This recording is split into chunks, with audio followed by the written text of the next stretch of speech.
And this is Real Talk 101 episode 54. January 31st, 2024. Huling araw ng Enero, ang bilis lang, 'di ba?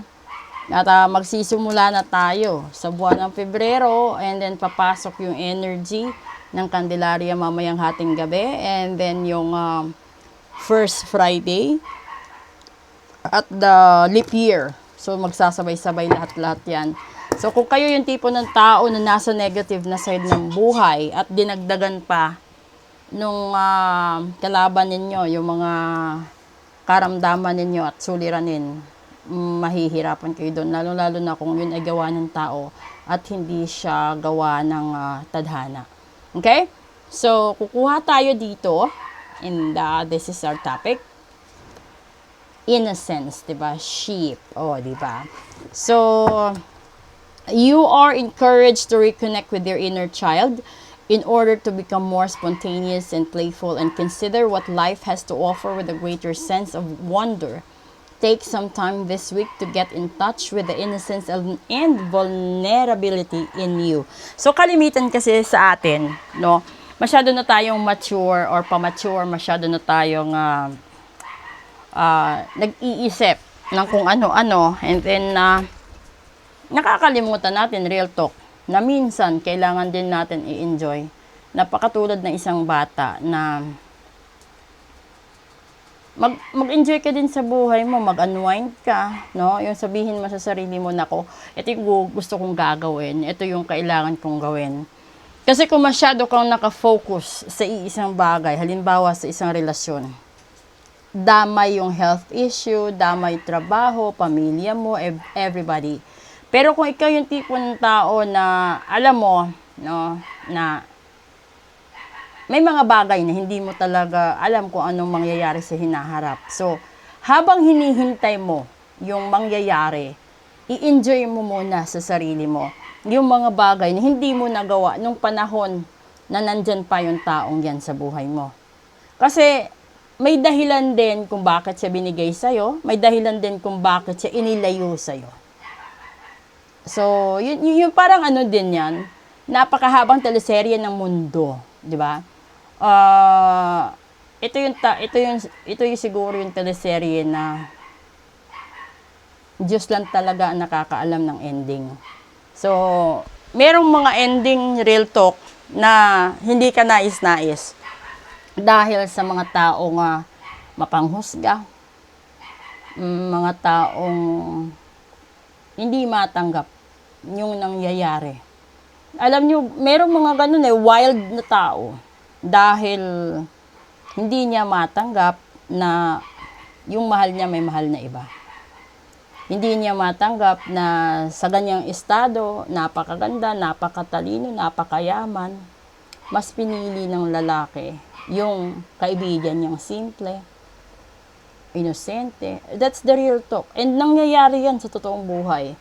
Ganon din sa isang employer-employee situation na inaasahan mo na ikaw yung mapopromote bilang manager or ikaw yung magiging kanang kamay, no, ng may-ari. But in the end, hindi tinignan ng company or ng may-ari yung closeness ninyo, but the consideration of performance and contribution ng isang empleyado sa kumpanya. May ganun yon. That's the real talk. Pero dahil nga minsan may mga nakikialam, no, katulad ng mga sip-sip, mga chismosa, minsan yung mabubuting tao natatanggal sa trabaho dahil sa mga ganyan. Ganun din sa pag-ibig, no? Nawawasak yung pure intentions ng wagas na pag-ibig dahil sa pang-aagaw. So, kung ikaw yung tipo ng babae na patay sa isang lalaki, and then alam mo naman yung lalaki may gustong iba, habang maaga pa, i-train mo na yung sarili mo na para siyang isara mo, parang ganun. Hindi kasi maiintindihan yun ng ibang tao. Real talk, mapababae, lalaki, LGBT, bata, matanda, whatever. And that's the real talk right there. Maiintindihan ka, no? Halimbawa, yung nagustuhan mo, hindi mo alam na may asawa. And then, you fell in love with that person. And this is the real side, ha. Pero, sa bandang huli, bumalik siya doon sa asawa niya. Iniwanan ka. Doon pa lang, mag-isip ka na. So, ibig sabihin, dahil iniwanan ka niya, mas mahal niya yon, di ba? Or minsan, bumabalik sila sa asawa dahil sa threat na kakasuhan, kung ano-anong meron. So, depende pa din sa sitwasyon. Pero more or less, kung ikaw man yung legit na asawa, or ikaw yung third party, either of the two, sa inyong dalawa, no, kung sino yung pipiliin, huwag kayong magalit at huwag kayong gumawa ng gulo.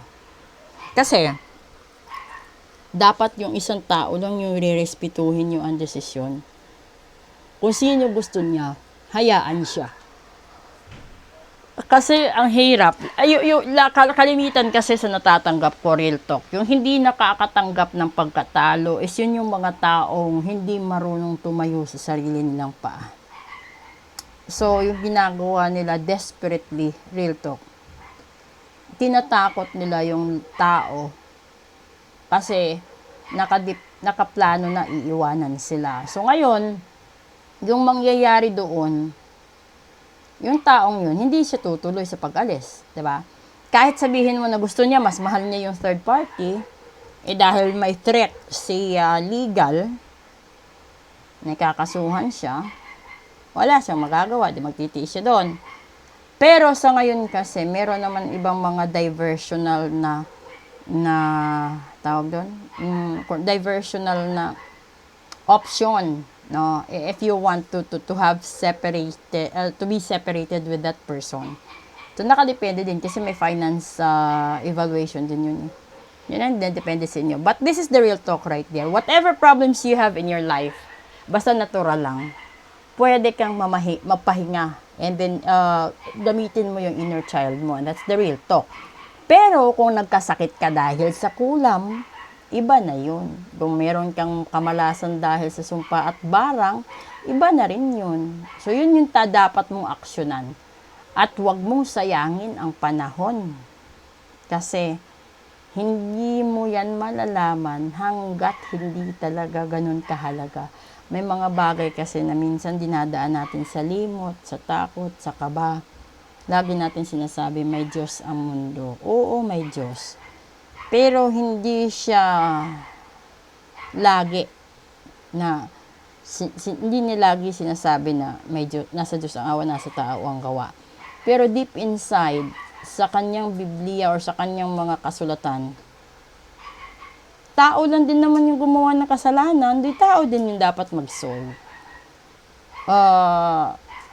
Nandoon na yun. And then, ano ba? You have to stay or to keep in touch with that sensitive side. Kasi masyado tayong nakafocus maghanda ng gamit, damit, gagamitin, bayad ng bills, etc. etc. Yung nakalimutan natin is linisin ang aura natin, yung energy natin, yung vibrations natin. Kasi parang makina din yan. Sa sobrang absorb ng negativity and toxicity sa paligid natin, nagkakaroon din ito ng kalawang. Kaya tayo tinatamaan ng mga ritual na masasama. Okay? So, thank you so much sa lahat-lahat ng sumusuporta. At ito na yon, di ba? So, you just have to be you are just advised to be spontaneous and reconnect with the inner child and must be vulnerable. Ibig sabihin, ilabas mo yung mga sama ng loob mo. Kung kailangan mong sabihin sa tao ng harap-harapan, sabihin mo.